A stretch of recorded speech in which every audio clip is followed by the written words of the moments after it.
सर्वकर्माण्यपि सदा कुर्वाणो व्यपाश्रय मत्प्रसादाद् अवाप्नोति शाश्वतं पदम् अव्ययम्। सर्वकर्माण्यपि सदा कुर्वाणो मद्व्यपाश्रय मत्प्रसादाद् अवाप्नोति शाश्वतं पदम् अव्ययम्।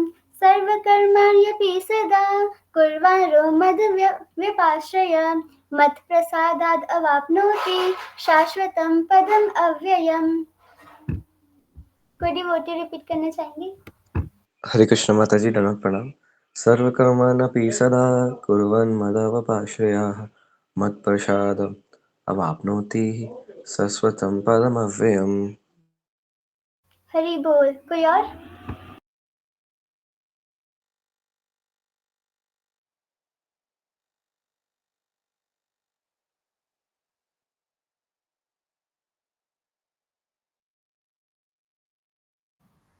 हरि बोल। और कोई? हरे कृष्णा। सर्वकर्माण्यपि सदा कुर्वाणो मद्व्यपाश्रय मत्प्रसादात् वाप्नोति शाश्वतं पदमव्ययम्। हरि बोल। और कोई? नहीं तो हम ट्रांसलेशन पढ़ते हैं। Though engaged in all kinds of activities, my pure devotee under my protection reaches the eternal and imperishable abode by my grace. तो मतलब कि जो प्योर, जहाँ पे श्री कृष्ण भगवान श्री कृष्ण कह रहे हैं कि जो उनके प्योर डिवोटी होते हैं, शुद्ध भक्त जो होते हैं, वो हमेशा किसी न किसी काम में लगे होंगे, लेकिन फिर भी उसके बाद भी भगवान की प्रोटेक्शन की वजह से वो एट द एंड भगवान के धाम ही पहुंचते हैं।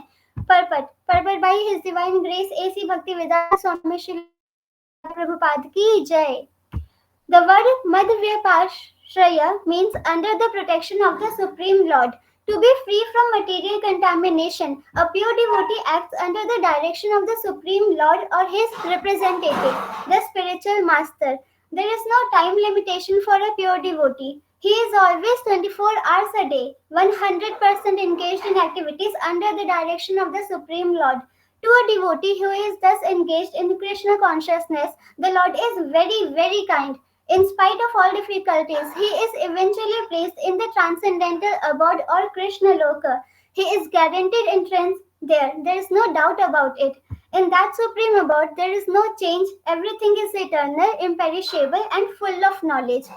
तो यहाँ पे क्या कह रहे हैं भगवान कि under the protection of supreme Lord, जो भी भगवान के प्योर भक्त होते हैं, जो भी शुद्ध भक्त होते हैं, वो हमेशा भगवान की प्रोटेक्शन, उनको एक प्रोटेक्शन लेयर सी होती है उनके इर्द गिर्द, भगवान की प्रोटेक्शन लेयर होती है। तो उनको जो डायरेक्ट जो प्रोटेक्ट कर रहे हैं वो सीधा भगवान खुद कर रहे हैं। ऐसे नहीं कि भगवान किसी और के थ्रू प्रोटेक्ट करवाते कि हाँ चलो किसी देवी देवता के थ्रू प्रोटेक्ट कर रहे हैं, नहीं, वो अपने सच्चे भक्त को, अपने शुद्ध भक्त को भगवान खुद प्रोटेक्शन देते हैं।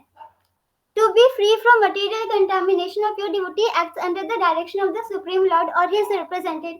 ऐसी एक इंसिडेंस हुआ था, मेरे साथ ही हुआ था कुछ टाइम पहले। वो जब भी ऐसी कोई लाइन में पढ़ती कि under the protection of supreme Lord या कुछ भी, तो हमेशा वही इंसिडेंट याद आ जाता है मेरे को। मैं एक इंसिडेंट शेयर करती हूँ।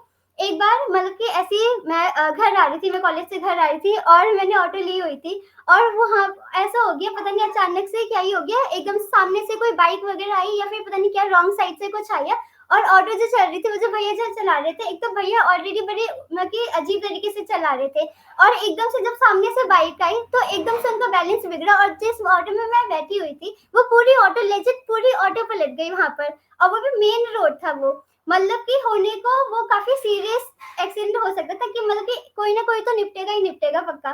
तो वो बिल्कुल ऐसे होने वाला मतलब कि हो सकता था। लेकिन मेरे साथ क्या चीज हुई कि मैं जिस साइड पे बैठने का पहले सोच रही थी, तो उस टाइम पे एकदम से मन में आया कि नहीं यहाँ नहीं बैठना, किसी और साइड बैठते हैं, तो मैं दूसरी साइड जाके बैठ गई। अब वो जो अंदर से जो आवाज आई, वो ऐसा तो है नहीं कि अंदर बैठ के किसी और ने मेरे को कुछ बोला कि नहीं राधा यहाँ मत बैठ, कहीं और पे बैठ, नहीं, वो अंदर की जो आवाज होती है वो कृष्णा ही, कहीं ना कहीं कृष्णा ही डायरेक्ट कर रहे होते हैं। तो मैं जिस साइड पे बैठने वाली थी, मैं उस साइड नहीं बैठी, और एकदम से मन में ख्याल आया कि चलो दूसरी साइड जाके बैठते हैं। तो फिर मैं पूरा घूम के लेजिट वो सामने जो जगह थी मैं वहां नहीं बैठी, मैं पूरा घूम के ऑटो के दूसरी साइड गई और वहां पे मैं बैठी। जब वो जो एक्सीडेंट हुआ कि वो जो पूरी ऑटो पलट गई, तो मैं जिस साइड पे बैठने वाली थी, सोच रही थी जहाँ पे मैं बैठने वाली, तो वहां पे जो लेडी बैठी थी सबसे ज्यादा इंजरी उन्हीं को ही हुई। मतलब मैं ये नहीं कह रही कि चलो मैं बच गई किसी और को लगी, बट मैं जस्ट ये बताना चाहती हूँ कि अंदर से भगवान प्रोटेक्ट करते ही करते, वो चाहे किसी भी कोई भी सिचुएशन हो, कोई भी सर्कमस्टांसेस हो, सिचुएशन में भगवान खुद डायरेक्ट प्रोटेक्शन देते हैं आपको, अंदर से सब बताएंगे कि हाँ ऐसा करना चाहिए या ऐसा करना चाहिए।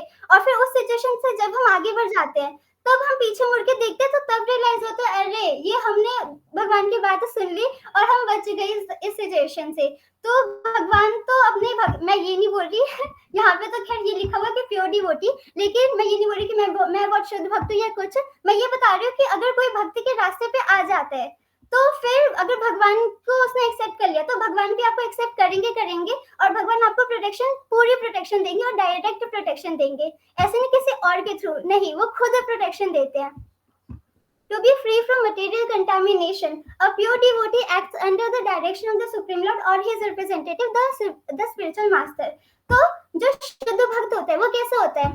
मटेरियल कंटामिनेशन, हम जो इस जगत में हम सारे डिजीज से लोग हैं, है ना, कि हम जैसे अगर किसी इंसान को जॉन्डिस होता है तो उसको कुछ मीठा खिलाया जाए उसको नहीं टेस्ट आएगा, वैसे ही हम लोग हैं। हमें हरि नाम लेते हमें मन नहीं करता, हमें मजा नहीं आता, हमें आनंद नहीं मिलता, बिल्कुल सोते सोते हरि नाम ले रहे, हरि कृष्ण महामंत्र जो जप रहे, हम माला करते तो किति राम राम राम राम किति राम राम राम राम।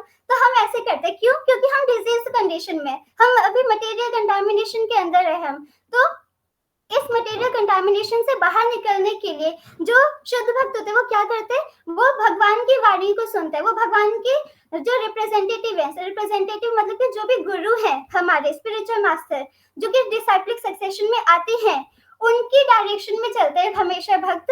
और ऐसा करते करते उनकी बातों को फॉलो करते करते करते वो मटेरियल कंटामिनेशन से बाहर निकल जाते हैं जो भक्त होता है। There is no time limitation for a pure devotee. He is always 24 hours a day, 100% engaged in activities under the direction of the Supreme Lord. तो भक्ति जो है, भक्ति ऐसा नहीं कि भक्ति कोई लाइफ का कोई कुछ पार्ट टाइम कोई एक्टिविटी हमारी नहीं कि हाँ चलो ठीक है हमने कुछ टाइम के लिए हमने भक्ति कर ली, हमने माला कर ली और जैसे ही 16 माला खत्म हुई दोबारा उस माला को देखेंगे भी नहीं हम। ये नहीं होती भक्ति कि हमने बस हाँ जैसे तैसे किति राम राम राम राम जल्दी से माला हमने खत्म कर दी और जैसे 16 माला हुई कि बस फिर हम अपनी फीडबैक को बोले अब सीधा हम तुझे कल ही देखेंगे, आज तो बिल्कुल ही देखेंगे। तो ऐसे ये नहीं होती भक्ति। भक्ति का मतलब कि हम पार्ट टाइम भक्ति नहीं कर रहे कि हम हमारे कोई पार्ट टाइम जॉब है या कोई पार्ट टाइम एक्टिविटी है तो उस टाइम ड्यूरेशन में हमने भक्ति का काम कर लिया, भक्ति की स्पिरिचुअल एक्टिविटीज हमने कर ली और उसके अलावा हम फिर से बिल्कुल अपने असली रंग में आ गए, हम बिल्कुल एकदम अंदर से बिल्कुल माया रही है हमारे। तो ऐसे नहीं होता। भक्ति मतलब कि जो शुद्ध भक्त होता है, जो प्योर डिवोटी होता है, वो 24 आवर्स अ डे वो भक्ति में लगे रहेगा। अब इसका मतलब कोई इंसान ऐसे भी समझ सकते हैं कि 24 आवर्स अ डे मतलब कि क्या 24 घंटे हम बस हरि नाम लेते रहे, हम माला करते रहे, हम कीर्तन सुनते रहे, यही करते रहे तो हम बाकी काम कैसे करेंगे? नहीं, जो भी हम कर रहे हैं वो सारी एक्टिविटीज स्पिरिचुअल एक्टिविटीज हो सकती है अगर हमारा इंटेंशन क्या है, कृष्णा को प्लीज करना। अगर हमारा इंटेंशन ये है कि हम कृष्णा के प्लेजर के लिए काम कर रहे हैं तो हम जो भी काम करते हैं वो सब भक्ति है, ठीक है। तो इस तरीके से जो प्योर डिवोटी है वो जो भी काम करता है वो सामने से ऐसा लग सकता है कि हाँ कोई इंसान मटेरियल एक्टिविटीज में इन्वॉल्व है, लेकिन अगर डिवोटी का क्या इंटेंशन होता है कि कृष्णा के लिए करना है, जो भी करना है, जॉब करनी है कृष्णा के लिए करना है, सो दैट हम आगे जो कमाएंगे उसको सेवा में लगा सकते हैं। हम अभी पढ़ रहे हैं तो कृष्णा के लिए पढ़ना है, सो दैट आगे चल के हम कुछ अच्छे लेवल पे चले जाए और कृष्णा की सेवा अच्छे तरीके से कर पाए। सो ये होती है भक्ति। जो शुद्ध भक्त होता है वो ऐसे होता है कि 24 घंटे जो भी काम कर रहे हैं वो कृष्णा के लिए कर रहे हैं, कृष्णा को प्लीज करने के लिए कर रहा है। To a devotee who is thus engaged in Krishna consciousness, the Lord is very, very kind. तो जो भक्त जो हमेशा कृष्ण भावनामृत में इन्वॉल्व एंगेज है उसके लिए भगवान जो है वो बहुत बहुत बहुत ज्यादा दयालु होते हैं। हम किसी भक्त के लिए क्या, अब भक्त के लिए भी भगवान बहुत ज्यादा दयालु है।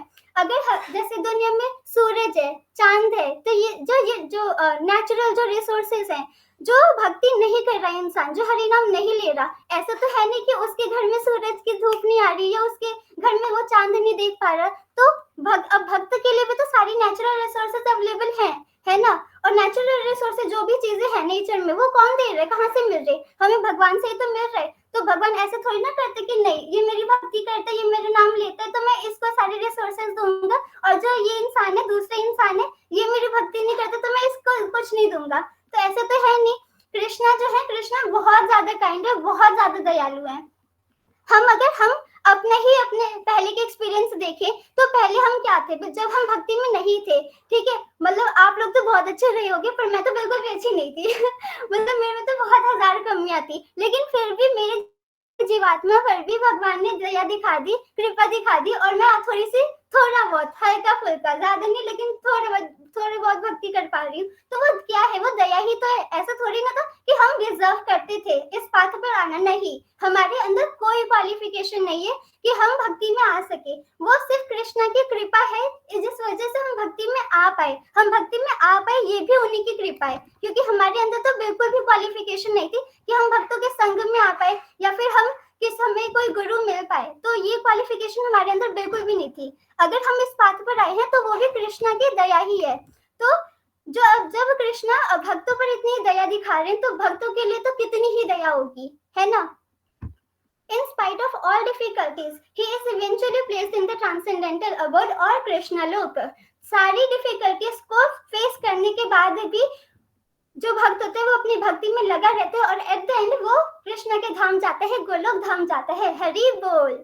ही is guaranteed entrance there is no doubt about it. तो उस जो भक्त है उसको मतलब कि उसकी गारंटेड एंट्रेंस है, वो तो जाएगा ही जाएगा धाम में, ठीक है, उसको तो कृष्ण लेने आएंगे ही आएंगे। तो एक बार क्या हुआ, एक बार श्रील प्रभुपाद, इसी से एक बात याद आई मेरे को, एक बार श्रील प्रभुपाद अपने डिसाइपल्स के साथ थे, तो श्रील प्रभुपाद अपने डिसाइपल्स को बता रहे थे कि कृष्ण के धाम जाने के लिए आपको 100% प्योर होना पड़ेगा। तो जैसे भक्तों ने ये सुना कि 100% प्योर होना पड़ेगा तो सबके चेहरे मुरझा गए कि 100% प्योर कैसे होंगे, अभी तो हमारे अंदर कितनी कमियां हैं। तो फिर श्रील प्रभुपाद समझ गए कि सबके मुंह तर गए। तो श्रील प्रभुपाद ने कहा अच्छा 90% प्योर, ठीक है। तो 90% प्योर पर भी जो भक्त थे वो उसमें भी थोड़ा मतलब कि उतना कोई हर्षोल्लास नहीं आया उनके चेहरे पे, तब भी उनके चेहरे मुरझाए हुए ही थे। तो फिर श्रील प्रभुपाद ने कहा चलो 50%, तो 50% पे भी डिसाइपल्स जो थे वो खुश नहीं हुए। तो फिर उसके बाद श्रील प्रभुपाद ने कहा अच्छा ठीक है, आप बस 16 माला करो और 4 रूल्स अच्छे से फॉलो करो, मैं गोलोक धाम के बैकडोर से सबको एंट्री दिलवा दूंगा। तो फिर यही है कि कृष्णा बहुत दयालु है और कृष्णा के जो भक्त हैं, जो शुद्ध भक्त हैं, वो तो और भी ज्यादा दयालु हैं। बस हमें क्या करना है, हमें 16 माला करनी, हमें 4 रूल्स अच्छे से फॉलो करने, पूरी ईमानदारी के साथ अच्छे से फॉलो करने, जितना हो पा रहे उतनी कोशिश करनी अच्छे से। और एट द एंड हमें श्रील प्रभुपाद अगर सामने से नहीं तो कम से कम बैकडोर से तो एंट्री दिलवा ही देंगे। तो श्रील प्रभुपाद की जय। In that supreme abode, there is no change. Everything is eternal, imperishable and full of knowledge. तो वो जो सुप्रीम जो धाम है, जो भगवान का जो कृष्ण लोक है, जो गोलोक धाम है, तो वहाँ पे कोई चीज बदलती नहीं है, हर चीज इटर्नल है। अब जैसे जो ये है दुखालयम अशाश्वतम, जहाँ पे हम रह रहे हैं, यहाँ पे तो हर चीज है, यहाँ पे हर चीज टेम्पररी है। अशाश्वतम मतलब कि टेम्पररी। तो यहाँ पे सब बदलते हैं, लोग बदलेंगे, रिश्ते बदलेंगे और सिचुएशन बदलेगी लाइफ की। अभी जो है वो आगे नहीं होगा, हमारी जो सुंदरता है वो कम होगी, हमारी लाइफ की जो बॉडी की स्ट्रेंथ है वो कम होगी, धीरे धीरे सब चीज ढल जाएगी। यहाँ पे कुछ नहीं बचेगा। बस ये शरीर जो है, हम खुद को मिस आइडेंटिफाई करते जिस चीज से, जो शरीर है हमारा, ये शरीर तक बदल जाएगा, ये शरीर तक छोड़ देगा हमें, ये शरीर तक हमारे साथ नहीं रहेगा। हम किसी और से तो क्या ही उम्मीद करें सिचुएशन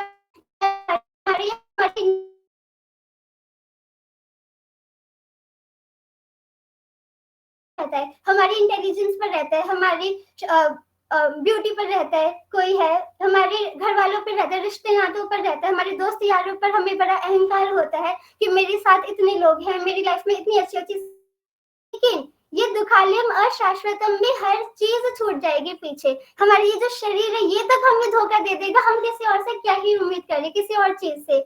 तो यहाँ पे जो है सब चीज अशाश्वतम है, सब चीज बदलेगी, सब चीज ढल जाएगी। लेकिन जो कृष्ण लोक है, गोलोक धाम है, वहां पे कुछ नहीं बदलेगा, वहां पे हर चीज इटर्नल है, हाँ, बस एक चीज बदलेगी कि जो भक्त है, भक्तों का कृष्ण के प्रति जो प्रेम है वो बढ़ता है और कृष्ण की जो सुंदरता है वो बढ़ती है।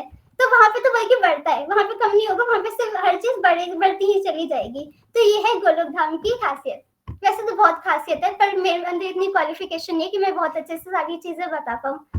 तो आज का श्लोक हम यहीं पे खत्म करते हैं। कोई नरसिंह आरती अगर कोई करना चाहते हैं तो बता दो, या तो फिर मैं ही कर Thank you दूंगी। very much, Radha Mataji, for a great class. हाँ, अच्छा, बहुत अच्छा एक्सप्लेन करा।